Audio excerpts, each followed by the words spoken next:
Katarina and Kassadin are finally gone, and here comes Urgot Jungle? Hello Summoners and welcome back to another ProGuides video. My name is Nathan Ng and today I'll be giving you guys the patch preview change list for patch 10.20. We just received some confirmed news from Riot Games that these are the champions that are going to be nerfed or buffed in the next patch. The specific changes aren't out yet, but we'll be covering those in our upcoming changes video, which will be released tomorrow when all of the details have been revealed. So go ahead and hit that sub button and be notified and stay alert. But before we get into the video, I'd like to recommend you guys visit ProGuides.com. We have the best roster of coaches, top tier live classes from instructors like Mike Young and Zyrene, and courses covering a variety of roles and champions from your favorite pro players like Doublelift. We also have a brand new Vaude review feature and we're super excited for you guys to try that out. The way it works is that you guys send in a replay file and then the coach sends you back a fully reviewed Vaude. It's a super convenient option that lets you save a lot of time, so go ahead and give it a try. Now, without further ado, let's go ahead and get started.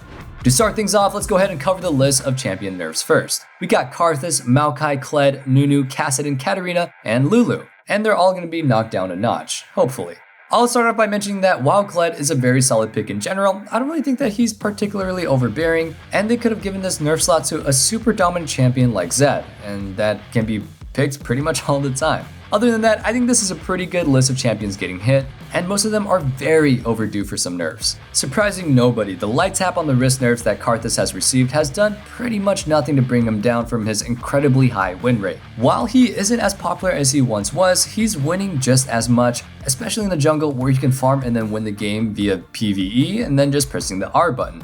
Nunu was also on the change list for 10.19, but we never actually got to see those nerfs go through. So whatever they were actually being reconsidered. In solo queue, when Nunu decides to dedicate to camping a lane, he does it just too well. Once your summoners are down, then he can probably repeat gank you constantly, and you're forced to sit under tower, because even wards do little to stop him from snowballing your lane. Maokai has proven to be more than just a typical tank slave pick in the top lane, as he's able to duel other champions in the game at pretty much all stages of the game, and in teamfights he can dive the backline 1v3 and still solo kill the ADC. Even if he's behind, his CC rich kit and utility can still win the teamfights, so he needs to be toned down a bit just to make sure that he's not winning in all situations. Kassadin and Katarina are two mid laners that I personally cannot stand to see in my games, and I am so grateful to see them on this list. Kassadin just puts your team on a timer, and I've lost track of how many times I've seen my team tilt, spam pinging Kassadin's level as he creeps up closer to the insta-win level 16 power spike. And while she follows a different formula, Katarina can be just as tilting if not more.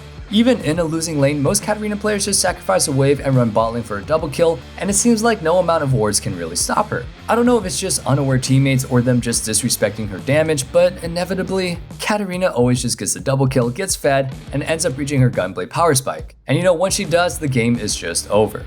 And the last nerf is on Lulu, and I think this one's a little bit more deserved. She has good trading in lane and is able to peel or mega buff the hyper carry to the point where they are untouchable. Lulu should definitely be a strong late game support, as I think it's important to have enchanters that want to scale with their carries. But there should definitely be some obvious weaknesses, especially in the early game, and right now, Lulu just doesn't have any.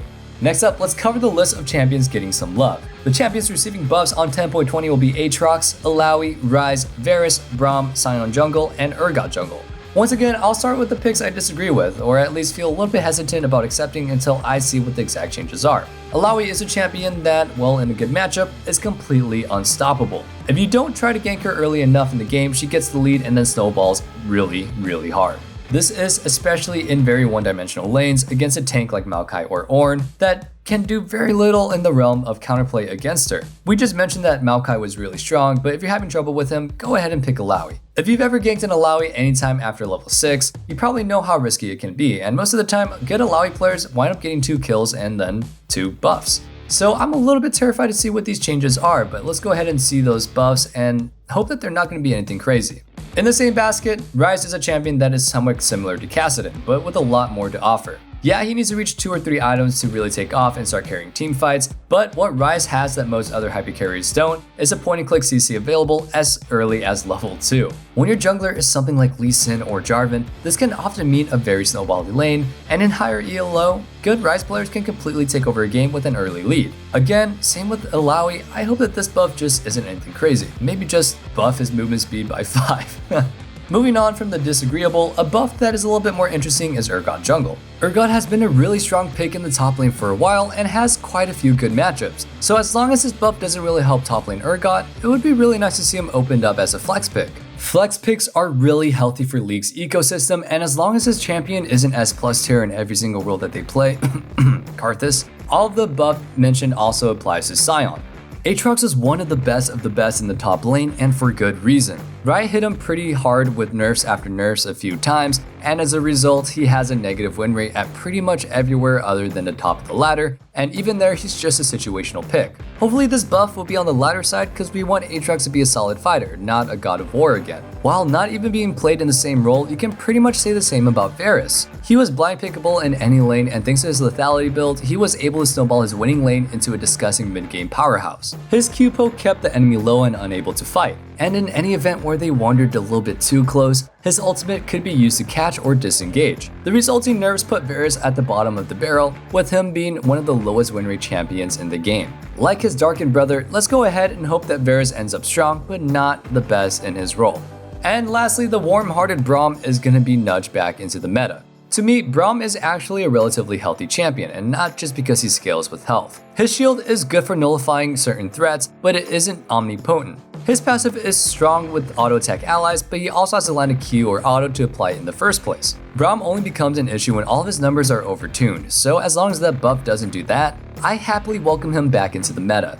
And the only last thing on this preview, we're seeing a single system change, with Relentless Hunter being nerfed. This rune is almost too preferable on champions across the board. Junglers, supports, roaming mids, everyone loves it. The thing is, the huge chunk of movement speed just completely outweighs the other three options, meaning there's no real meaningful decision making, and the other runes aren't bad, Relentless Hunter is just too valuable. So thankfully it's being hit, and hopefully it's getting hit pretty hard. Like we mentioned earlier guys, this is all the information that we have as of now and our thoughts on the matter. However, these are the confirmed list of champions that will receive changes in patch 10.20. We'll be posting the upcoming changes video tomorrow to cover every single buff and nerf in detail, so go ahead and hit that sub button and stay notified. That's all for now, thank you guys so much for watching, and I'll see you guys on the Rift. Stay safe, stay healthy, and have a wonderful day. Peace.